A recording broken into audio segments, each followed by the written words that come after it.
बिस्मिल्लाहिर्रहमानिर्रहीम। नाज़रीन, मैं हूं जावेद बलोच और उम्मीद है आप लोग खैरियत से होंगे। वारन सदर में होने वाली बैठक जो है वो कामयाब नहीं हो पाई। नून लीग और पीपल्स पार्टी के दरमियान डेडलॉक बरकरार है। बजट पर कुछ तजावीज़ थी पीपल्स पार्टी की। बताया जा रहा है कि पीपल्स पार्टी की तजावीज़ नहीं मानेगी, जिस पर जो है वो डेडलॉक बरकरार है। और जो मामला है रेवेन्यू शेयरिंग का, जो वफाक डिमांड कर रहा है, तकरीबन 1200 अरब से ज़ायद की रकम जो है वो डिमांड की जा रही है वफाक की तरफ से कि सूबे अपना शेयर दें ताकि जो मालियाती खसारा है उसे कम किया जा सके। लेकिन सूबे अभी तक तैयार नहीं है। पंजाब भी कहता है कि वो अपना NFC जो है वो नहीं छोड़ेगा, जो उसके वसाइल हैं वो अपने लेके रहेगा। इसी तरह सिंध के अपने तहफ़्फ़ुज़ात हैं, KP के अपने तहफ़्फ़ुज़ात हैं, बलूचिस्तान अपनी बात करता है। लेकिन 12 जून को बजट पेश होने जा रहा है। ये ज़रा बता रहे हैं कि 12 जून की डेट फाइनल हो गई है और कुछ ना कुछ चीज़ें तय हो गई हैं, लेकिन पूरी तरह जो है वो अभी डेडलॉक नहीं टूटा। आप कह सकते हैं कि मुकम्मल तौर पे जो है वो जो चार्टर ऑफ डिमांड थी पीपल्स पार्टी की वो पूरी नहीं हुई और ना ही जो चीज़ें हैं मुकम्मल तय हुई हैं। इससे बात करेंगे और फिर हम बात करने जा रहे हैं कि बजट कैसा आएगा। आज हमारे साथ हुकूमत भी होगी, तहरीक इंसाफ भी होगी और पीपल्स पार्टी भी होगी कि बजट में क्या हो सकता है, किस तरह हो सकता है और रिलीफ किसे मिल सकता है। GB के इलेक्शन की बात करें तो CM जो है वो पीपल्स पार्टी का आने का इम्कान है और पीपल्स पार्टी जिसको अक्सरियत हासिल है वहाँ पे अपनी हुकूमत बनाएगी और लग ये रहा है कि वहाँ भी इत्तेहाद कायम होगा। नून लीग और पीपल्स पार्टी मिलके GB की हुकूमत बना सकते हैं। हमारे साथ मौजूद हैं जाहिद खान साहब, रहनुमा मुस्लिम लीग नून। जाहिद भाई, शुक्रिया वक्त देने का। कादर मंदोखेल साहब ने ज्वाइन किया पीपल्स पार्टी से। कादर भाई, आपका शुक्रिया वक्त देने का। और नियाजुल्लाह न्याजी साहब ने हमें ज्वाइन किया है तहरीक इंसाफ से स्टूडियो में। न्याजी साहब, आपका शुक्रिया सर वक्त देने का। जाहिद भाई, आपकी तरफ मैं आता हूँ। पहले मुझे बताइएगा कि एक बैठक हो चुकी है वन सदर में और ये बड़ी हाई फाई मीटिंग थी। प्राइम मिनिस्टर खुद गए अपनी काबीना के साथ प्रेसिडेंट हाउस और प्रेसिडेंट जरदारी से मुलाकात की और कुछ चीज़ें तय हुई, लेकिन अभी तक डेडलॉक बरकरार है। क्या वजह है सर? देखिए, जाहिर है कि पीपल पार्टी एक अलग पार्टी है, उसका अपना मंशूर है, अपना इन है। जाहिर है कि वो अपनी फैसले खुद करते हैं क्योंकि हम इत्तेहादी है इस वक्त और हमारा फर्ज बनता है कि हम उनसे बात करें। और उम्मीद है ये देखिए, ये बातें होते रहती हैं लेकिन इसका आखिर हल निकल आता है, क्योंकि बजट के बगैर तो आगे तो न हुकूमत चल सकती है न ये मुल्क चल सकती है। तो बजट तो पास करना होगा, उसके लिए पीपल पार्टी के साथ जितने भी बात होगी, जाहिर है कि उनके जो भी डिमांड होगा वो भी आवाम के लिए होगा। फिर हमारी पार्टी भी सोचेंगे आवाम के लिए, क्योंकि मुश्किलात तो है, इसमें तो कोई दूसरे राय नहीं है। जावेद साहब, इस वक्त जो माशी हालात है मुल्क का तो आपके सामने है, और खासकर जब अमेरिका और ईरान की जो वार शुरू हुई उससे और भी पूरा दुनिया पे असर है, लेकिन हम पे ज्यादा असर है क्योंकि हम साया में हैं। तो मेरे ख्याल में ये कहना या ये सोचना कि बजट में रिलीफ मिलेगा, मेरे ख्याल में मुश्किल होगा। अच्छा। लेकिन हुकूमत की कोशिश है कि रिलीफ दे दे। आप कितना दे सकते हैं, कितना मतलब है कि अवाम तैयार रहे, आप कह रहे हैं? मतलब ये कि जो सूरत हाल में देख रहा हूँ ना, मैं हुकूमत की राय कि मैं अपने एक सियासी कारकुन के नाते जो चीज सोच रहा हूँ, जो देख रहा हूँ, जो हालात देख रहा हूँ, मैं उस पर बात करता हूँ। देखिए, आपके पेट्रोल की कीमत बढ़ती है। आप ये था कि आज ये भी हुआ कि थोड़ा सा बिजली के रेट कम करवा दिए, तो ये चीजें भी होती है ना। मतलब एक तरफ अगर पेट्रोल बढ़ा तो बिजली का रेट कम हो गए, लेकिन ये चीजें तो है। देखिए, अगर कोई चशमपूशी करे और कहे कि नहीं सब कुछ ठीक है, तो मेरे ख्याल में वो गलत होगा।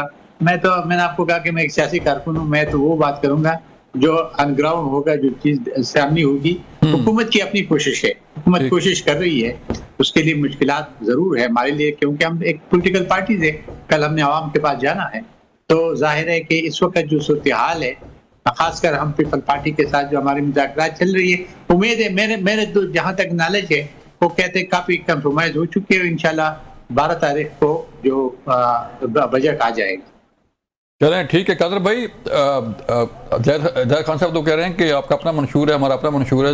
बिल्कुल ठीक है कि दो ऐसी सियासी जमातें इत्तेहादी हैं जिनकी सियासत अलग है, नजरियात अलग हैं, लेकिन आप लोग इकट्ठे हैं अभी तक। तो डेडलॉक जो है वो ख़त्म हो रहा है? कोई जो आपकी डिमांड थी वो पूरी हो रही हैं कोई? जी बहुत शुक्रिया। देखिए, जाहिद खान साहब एक सच्चे इंसान है انہوں نے آپ کو بریکنگ نیوز کو یا بری خبر کو انہوں نے آپ کو سنا دیا، اور بالکل اس نے درست کہا، کیونکہ مسلم لیگ نون سے غریب عوام کو کوئی امید تو نہیں ہے. یہ ہمیشہ سرمایہ داروں کی فیکٹری مالکان کی پارٹی ہے، تو اسی حساب سے وہ سوچتی ہے.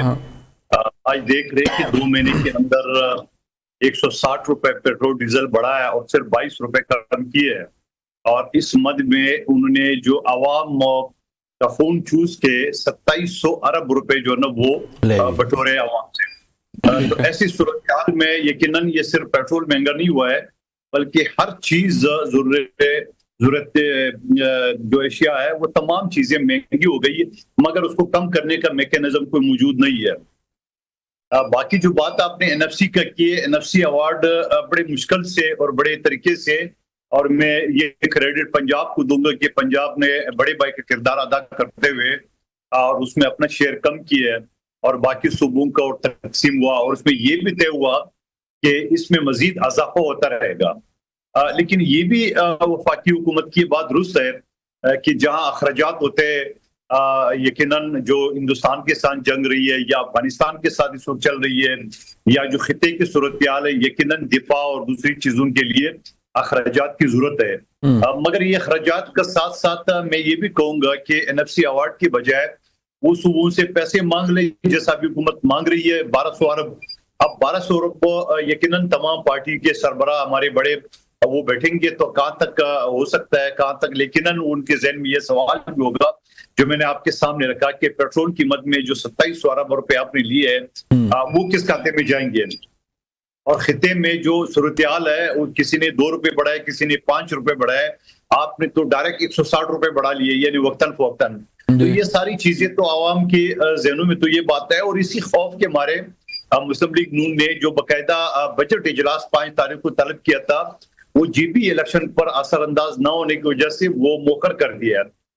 لیکن اب لگ رہا ہے کہ وہ 10 تاریخ کا کیے، آج انہوں نے 12 تاریخ کا اعلان کیے، لیکن مجھے نہیں پتا کہ 12 تاریخ کو بھی کیسے وہ بجٹ پیش کریں گی. ابھی تک معاملات تو آپ کی تجاویز کو مانی گئی ہیں سر؟ کوئی آپ کی تجاویز جو بجٹ کے حوالے سے تھیں وہ مان لی گئی ہیں؟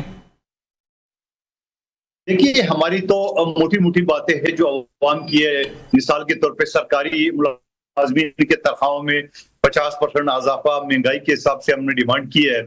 بے نظیر انکم سپورٹ کی جو فنڈ ہے، کیونکہ اس وقت 1 کروڑ سے زیادہ لوگوں کو ریلیف مل رہی ہے، اور ڈیٹا ان کے پاس 4.5 کروڑ پہ 4.5 کروڑ عوام کے لوگوں کے غریب عوام کے پڑے ہوئے ہیں. تو یقیناً اس کو وقتاً فوقتاً اس کو ضرورت پڑے گی زیادہ ہونے کی، اور یہ اماؤنٹ بھی بڑھانا پڑے گا. اور اس کے ساتھ ساتھ اگر میں کراچی کا ذکر کروں تو یہاں جو ایریا ہے وہ 62% زیادہ وفاقی ادارے موجود ہیں. مثال کے طور پر DHA ہے، کنٹونمنٹ ہے، اسٹیل مل ہے، پورٹ قاسم ہے، ایئر فورس ہے، نیوی ہے. یہ سارے علاقے 62% زیادہ ہے، لیکن یہاں وفاقی ادارے کی طرف سے یا وفاقی حکومت کی طرف سے کوئی پروجیکٹ نہیں ہے. مثال میں آپ کو K4 منصوبے کے بعد بتا رہا ہوں کہ 25 سال سے التوا کا شکار ہے. پچھلے سال بھی وابدہ نے 40 ارب مانگے تھے، وفاقی حکومت نے صرف 3 ارب دی ہے. دوسرا جو ہے ایک گرین لائن جو مسلم لیگ نون نے شروع کی ہے نواز شریف صاحب کے دور سے، وہ آج تک وہ پینڈنگ ہے، جو 7 سال 8 سال سے زیادہ ہو گیا التوا کا. پھر اس کے بعد یہ ہم گلہ کریں گے کہ بلوچستان میں اور سندھ میں ایک بھی موٹر وے نہیں ہے، اور پنجاب میں سینٹرل پنجاب میں وہاں تو سیالکوٹ کا سننے میں آ رہا ہے کہ 8 لین کا موٹر وے بنا رہا ہے. ملتان کو 2 موٹر وے پڑ رہا ہے، فیصل آباد، پنڈی، لاہور. یہ ساری چیزوں کے ساتھ ساتھ یقیناً ہم وہ جو آپ نے بات کی کہ ہمارے بڑوں کی جو مذاکرات چل رہی ہے، یہ ساری چیزیں جو میرے نالج میں ہے وہ آپ کے سامنے رکھے، یقیناً اس کے پر بات کریں گے. اب اس کے بعد حکومت کہاں تک مانی تھی، پھر ہماری پارٹی کیا فیصلہ کرے گی بات کی. جی ٹھیک ہے، تحریک انصاف سے موقع لیتے ہیں. اپنا جی صاحب، آپ بھی بجٹ دیکھ رہے ہیں اور تحریک انصاف نے بھی جو ہے وہ اپنی تیاری کی ہوئی ہے. کیا تیاری ہے آپ کی، اور کچھ بجٹ تجاویز آپ نے بھی دی ہے حکومت کو کوئی؟ دیکھیں جاوید صاحب، ایک تو اچھی بات کی ہے زاہد صاحب نے بطور سیاسی کارکن کہ انہوں نے کہا کہ جی ہم عوام کو کوئی ریلیف نہیں لگ رہا ہے اس بجٹ میں. مندو خیر صاحب میرے بھائی ہیں، وکیل ہیں، انہوں نے یہ ساتھ بھی کہہ دیا ہے کہ سرمایہ دار پارٹی جو ہوتی ہے، سرمایہ دار وہ اس طرح کی چیز ان کی پارٹی میں ہو سکتی ہے. تو میں تو کہتا ہوں سرمایہ دار ہو یا جاگیردار ہو، کوئی پارٹی بھی ہو، تو میں تو کہتا ہوں کہ آج سے یہ کل سے نہیں ہوگا، 12 تاریخ سے، یہ 8 فروری 2023 سے ہی عوام کو کوئی ریلیف نہیں مل رہا. ہاں، عوام کو کون سا ریلیف ملا ہے کہ آپ 26ویں ترمیم لائے, آپ 27ویں ترمیم لائے, جس سے آپ نے عدلیہ کی آزادی کو انڈرمائن کیا. آپ مجھے بتا دیں کہ آپ 28ویں بھی آ رہی ہے. 28ویں بھی آ رہی, 28ویں کی بتاتا ہوں کہ یہ جو دونوں چیزیں تھیں, اس میں آپ دیکھیں کہ عوام کی دستور ساز اسمبلی یہ ہوتی ہے, ہم نے تو یہ پڑھا کہ آپ کی لیجسلیشن عوام کی ویلفیئر کے لیے ہونی چاہیے. عوام کی ویلفیئر تو آپ نے کہیں گے کہ جی آپ نے تو وہ نیچے جو نیچے پیسہ جانا ہوتا ہے, آپ کے لوکل باڈیز میں یہاں پہ ایک نظام ہے جس سے عوام کو کوئی ریلیف ملتا ہے, وہ بھی آپ نے روکا ہوا ہے. ہاں آپ نے, میں نے گلگت بلتستان میں یہ دیکھا ہے کہ ایک نے کہا ہے کہ جی کراچی کو دیکھ لیں کیا ہے, تو دوسرے نے کہا کہ جی لاہور پیرس بن گیا ہے. بھائی آپ نے ریلیف جو ہے کل سے کیا ہوگا, جب سے حکومت آئی ہے آپ کا کسان پریشان, آپ کی انڈسٹری بند, آپ کی ایکسپورٹ ختم, آپ کا ٹیلنٹ باہر جا رہا ہے. اور آپ جو منتخیر صاحب نے بات کی ہے کہ آپ نے 160 روپے پیٹرول چڑھا کے 22 روپے کا ریلیف دے کے آپ نے لیوی میں کتنا پیسہ اکٹھا کیا ہے, اور وہ بوجھ کس پہ گیا ہے, عوام پہ. اور عوام سے آج ہم کہیں نا, وہ کہتے ہیں اب تو ہمیں پروٹیسٹ کی سکت بھی نہیں ہے کہ ہمیں شام کو بچوں کو کھانا کھلانا ہے. تو مجھے اسی وجہ سے میں کہتا ہوں, جو ان کو شاید غصہ آتا ہے کہ بھائی شاید درد بھی اس کو ہو جو عوام سے جس نے ووٹ لیا ہو, جو عوام کے ووٹ سے ہو. اب آ جائیں آپ 28ویں ترمیم پہ, کہ دیکھیں اب یہ باتیں ہو رہی ہیں کہ یہ جب چیز نہیں مان رہے تو اب اس چیز کے اوپر آج بیٹھے ہیں سر جوڑ کے کہ صوبے جو ہیں وہ اتنا پیسہ دیں. پنجاب کہتا ہے کہ ہم کیوں دیں, ہمارا موقف ادھر KPK میں یہ ہے, ہمارا پورا پاکستان ہے. KPK کہتا ہے کہ 8 جو ہمارے ڈسٹرکٹ تھے وہ تو مرجر کر گئے, اس کا جو برڈن تھا وہ بھی KPK پہ آ گیا.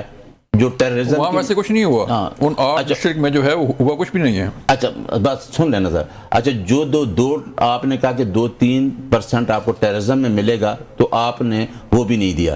دیکھیں دو بڑی چیزیں ہمیں بطور وکیل ماننی چاہیے. 18th امینڈمنٹ ہو گئی, اس میں سب سے جو چیز ہے, ایک ہے کہ فیڈرل کے جو سبجیکٹ تھے ایجوکیشن اور ہیلتھ, وہ بہت بڑا ایک مسئلہ ہے کہ جو فیڈرل کی کنکرنٹ لسٹ ہے جو فیڈرل کے پاس ہونے چاہیے وہ صوبوں کے پاس چلے گئے. اور جو آپ کو فیڈرل برڈن ہوتا ہے, آج فیڈرل میں حکومت ان کی اتحادی ہیں نا, اب چیخ رہے ہیں, آپ بیٹھے ہیں سر جوڑ کے کہ کیا کریں. تو یہی چاہ رہے تھے کہ اسی کے پیچھے یہ وزڈم ہے کہ آج نون لیگ والے چپ ہیں گلگت کے الیکشن کے اوپر بھی. وہ ان کے کسی اختیار ولی صاحب نے ایک پروگرام میں کہا کہ کہیں چپ بھی رہنا پڑتا ہے. تو ہم تو چپ نہیں رہیں گے, ہمیں تو پتہ ہے کہ یہ کس طریقے سے ساری چیزیں ڈیل ہو رہی ہیں. آپ پاکستان پیپلز پارٹی کیوں چپ ہے, آج بیٹھ کے کس کا گورنر ہوگا, کس کا چیف منسٹر ہوگا, اور اس میں جو الیکشن ہوا ہے وہ بھی ہمیں پتہ ہے گلگت بلتستان کا 18 سیٹوں پہ گراؤنڈ ریئلٹی پہ آپ ہاتھ پاؤں باندھ دیں. آپ کہیں کہ جی آپ سے بلے کا نشان بھی چھیننا ہے, آپ کہیں کہ جی آپ الیکشن کمپین بھی نہیں کر سکتے, آپ کہیں کہ آپ کسی پارٹی کو جوائن بھی نہیں کر سکتے, جو 7 سیٹیں ابھی ہوں گی وومنس کی اور 2 ٹیکنوکریٹ کی وہ بھی آپ لیں گے. تو دیکھیں یہ کیسا نظام آپ چلانا چاہتے ہیں. تو آپ نے عوام کو کوئی ریلیف نہیں مل رہا, یہ دیکھ لینا. عوام اس میں بہت پریشان ہے کہ ایکچولی جو سٹیک ہولڈر, دیکھیں آئین پاکستان کہتا ہے کہ اصل سرچشمہ عوام ہے. بریک کا کہا جا رہا ہے, بریک لیتے ہیں. تو زاہد خان صاحب کی طرف جاؤں گا کہ زاہد خان صاحب لمبی چارج شیٹ ہے تحریک انصاف کی طرف سے بھی, پیپل پارٹی کی طرف سے بھی. بریک کے بعد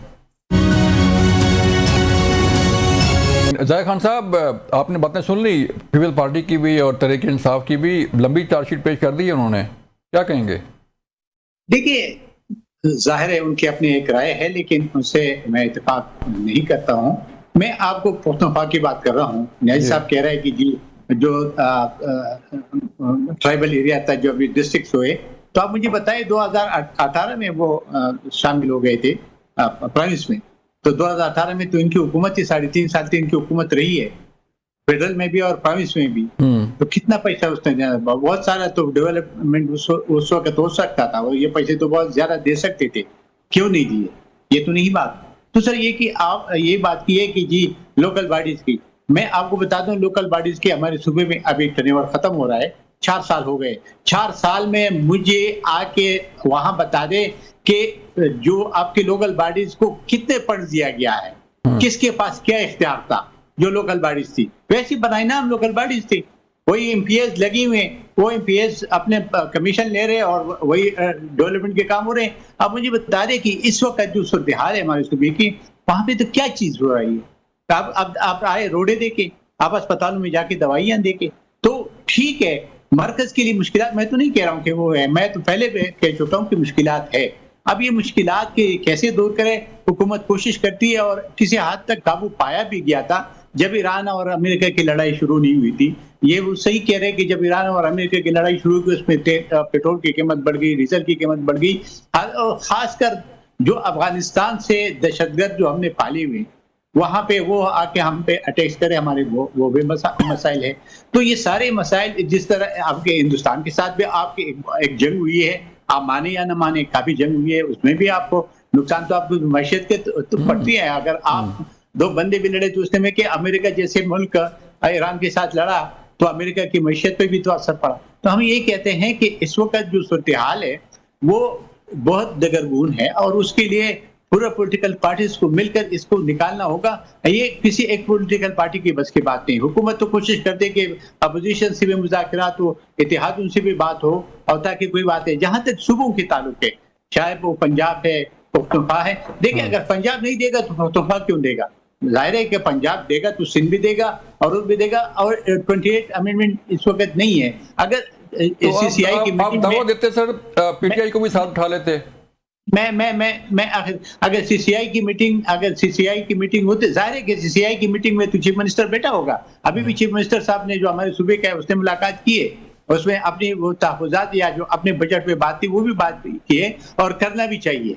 और ऐसा है कि ये ऐसा नहीं होगा कि किसी सूबे के साथ ज्यादती होगी। ये मिल बैठकर, जब सारे बैठकर अगर कोई डिसाइड करते हैं, कोई शेयर करते हैं फेडरल के साथ, तो अच्छी बात है, क्योंकि फेडरल में मुश्किलात तो है, इसमें तो कोई दूसरी बात नहीं हो सकती। ठीक है मदोखेल साहब, जो 28वीं तरमीम की बात सुन रहे हैं सर, वो किस हद तक दुरुस्त बात है कि 28वीं आ रही है और तैयार हो गई है और 18वीं तरमीम को रोल बैक किया जा रहा है?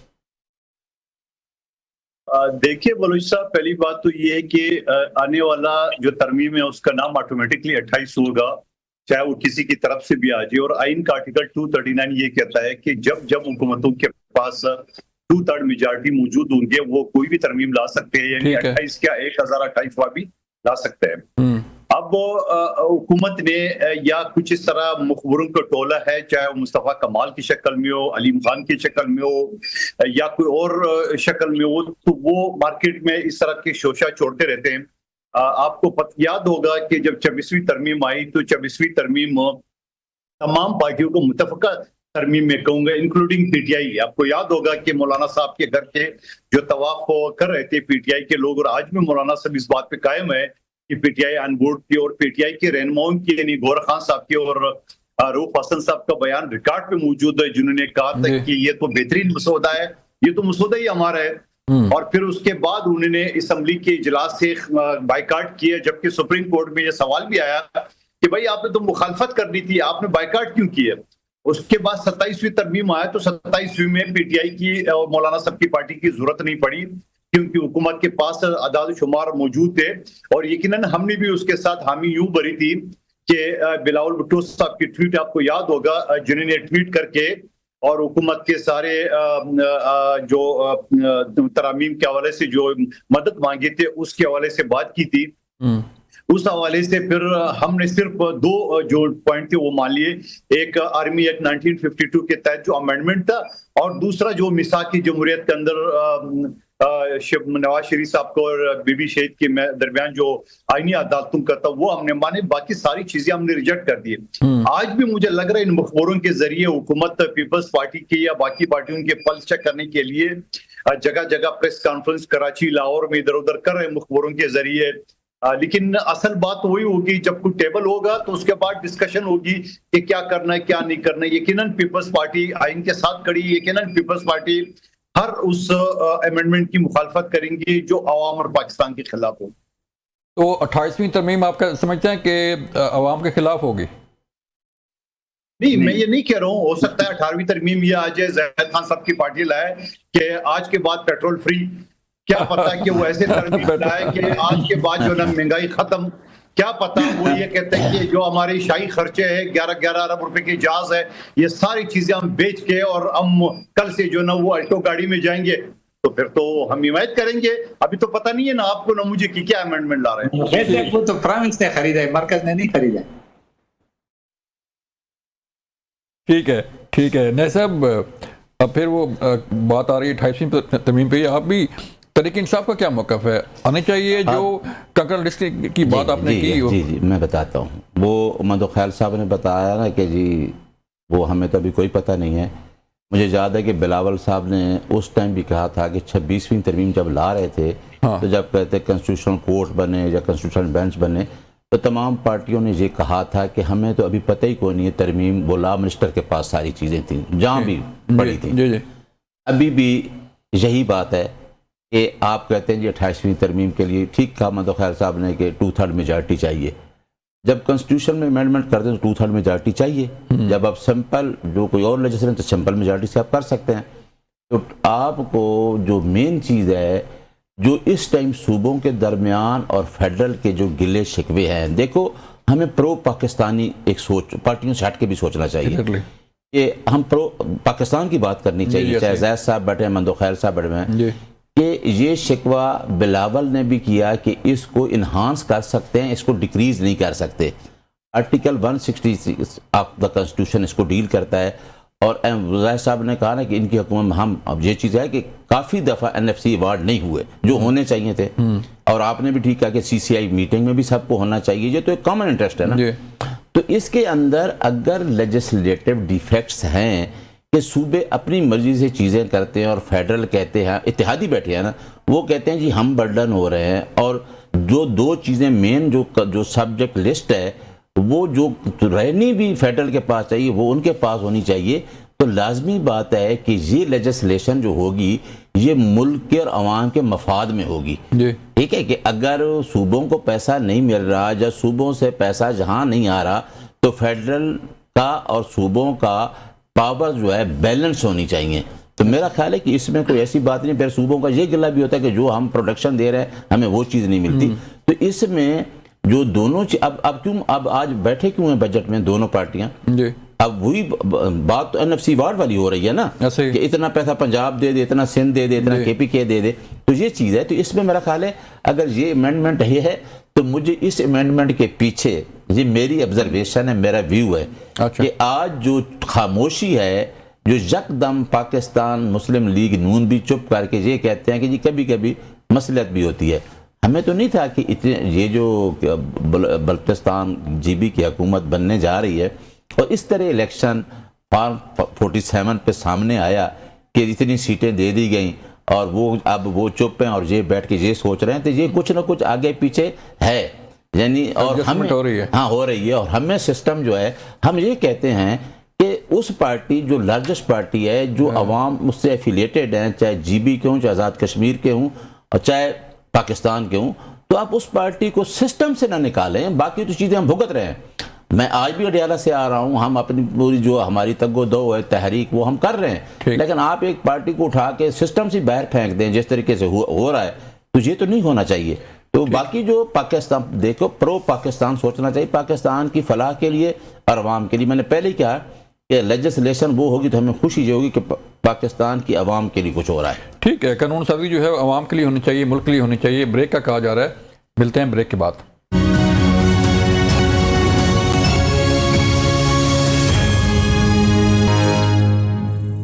ویلکم بیک ناظرین. ظاہر خان صاحب، GB کا الیکشن جو ہے وہ ڈسکس ہو رہا ہے.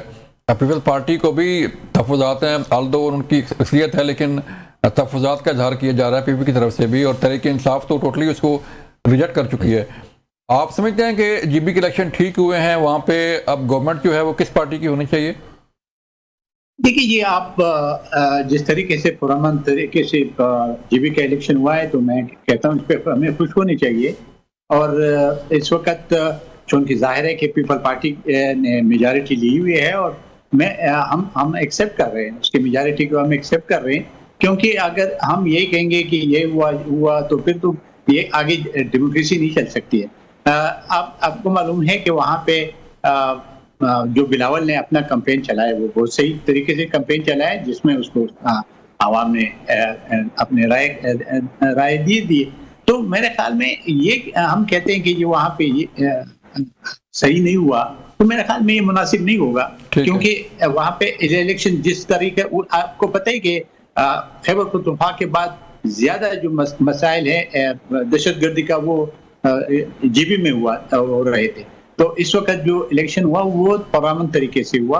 और अभी भी मैं उसका इलेक्शन कमिश्नर को सुन रहा था कि कोई 5 ऐसे हल्के हैं कि जिसमें कुछ पोलिंग स्टेशन पे दोबारा इलेक्शन हो रहा है। तो मेरे ख्याल में वो भी पता चल जाएगा कि कहाँ का। तो वहाँ भी आप इत्तेहादी होंगे?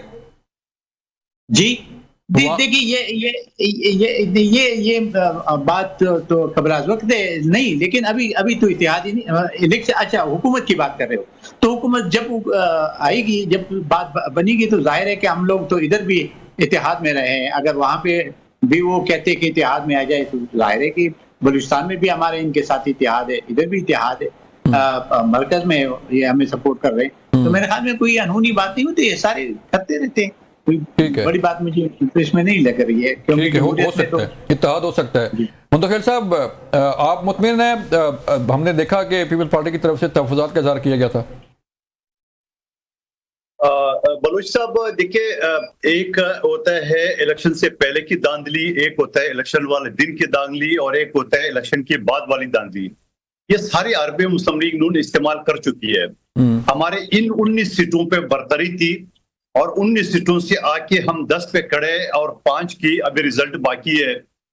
लेकिन साथ ये है कि अगर आपको इलेक्शन वाले दिन याद होगा, तो पहले ही 2-3 घंटे के अंदर हमारी 9 सीटें क्लियर हो गई है। मुस्लिम लीग नून की 2 सीटें, आज मुस्लिम लीग नून 6 सीटों पे खड़ी है, हम 1 बढ़ के 10 पे खड़े। तो उसके बाद अभी जो वहाँ जो शहबाज राजा है, जो अनोखा पता नहीं कहां से पटवारी ढूंढ लिए उन्होंने, चीफ इलेक्शन कमिश्नर बना दिए है, उस शख्स ने गिलगित बल्तिस्तान को अपने वालिद साहब का रियासत समझ के और अपनी तरफ से कानून निकाली। यानी पाकिस्तानी जो जाएगा वो एनओसी लेके जाएगा। ओ भाई, अकल के अंधे, कौन से इलेक्शन रूल में ये लिखा हुआ है कि अपनी मुल्क में मैं जाऊंगा तो इनसे लाखों की तादाद में गिलगित बल्तिस्तान के लोग कराची में रहते हैं, कारोबार करते हैं, यहाँ बड़े ओहदों पे है, पीपल्स पार्टी के सियासी ओहदों पे है, यकीनन हमारे मुल्क का हिस्सा है, उनको किसी एनओसी की जरूरत नहीं है। दूसरी बात ये कि ये, क्योंकि मेरे हिसाब से ये फेडरल टेरिटरी है, जिसका स्टेटस तो 2009 में आसिफ अली जरदारी साहब ने दिए, और उनको सब्सिडी जो गंदम की मद में दी है वो शहीद जुल्फकार अली भुट्टो ने दिए, जो आज तक जारी है। वहां शहबाज राजा ने जो है ना, वो पंजाब से बदनाम जमाना पुलिस CCD, जिसकी रिपोर्ट अल जजीरा टीवी बता चुका है, जिसकी रिपोर्ट ह्यूमन राइट्स कमीशन बता चुके हैं, और आज भी मियां चुनू में 3 लोगों को कत्ल किए, और साथ में FIR बता रहे कि वो साथियों के, यानी साथी गोली चलाते हैं और एक पुलिस वाला ना मरता है ना जख्मी होता है, मरता है तो वो कमबख्त जो उसके कस्टडी में होता है। और पिछले महीने बलूचिस्तान से भुट्टी कबाइल के 3 सके भाइयों को धोखे से बुला के वहां कत्ल किए, और FIR वही है। आखिरी बात, मुस्लिम लीग नून ने जो वहां कैंपेन चलाई है, उसने इस बात पे चलाई है कि आपको GB को कराची बनाना है या लाहौर बनना है। GB की आवाम ने ये कहा कि हमें CCD का लाहौर भी चाहिए, बिलावल का कराची चाहिए, जो पाकिस्तान को मुझे आगे बढ़ना सर, टाइम शॉर्ट है। नहीं साहब, आप एडजस्टमेंट की बात कर रहे थे, क्यों एडजस्टमेंट आप किस लिए कह रहे हैं? पीपल्स पार्टी तो कह रही है कि हमें सीटें नहीं मिली। अच्छा, देखिए ना, मैं पहली बात तो ये है कि ये ज़ाहिर साहब ने मान लिया है कि फलां 5 हलकों में, आप भी बता रहे हैं 5 हलकों में इलेक्शन हो रहा है, और ये भी हुआ है कि अस्तोर में एक जगह पे 167 वोट जो नून लीग ने किए, धांधली की, वो पकड़े गए मौके पे।